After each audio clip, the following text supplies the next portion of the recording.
চলো বন্ধুরা, অ্যানালজির এই প্রবলেমটা সলভের পদ্ধতি আমরা জেনে নিই। দেখো, আর এইচ ইজ টু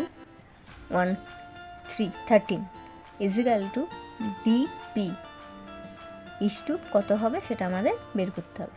তাহলে কীভাবে সলভ হবে আমরা একটু দেখে নিই। দেখো, আর ইজিক্যাল টু 18,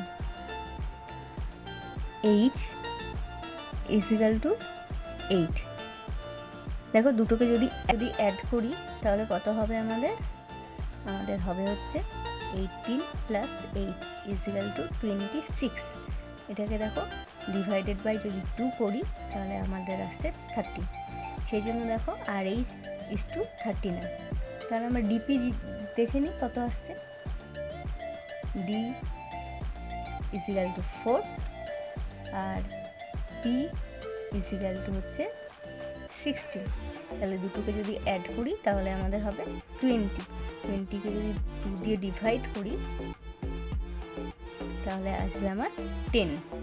তাহলে আমাদের অ্যান্সার হবে বি। আমাদের বি হচ্ছে অ্যান্সার। তো বন্ধুরা, তাহলে এই প্রবলেমটা সলভ করে বলো তো এর অ্যান্সার কী হবে, আমাকে কমেন্ট করে জানাবে।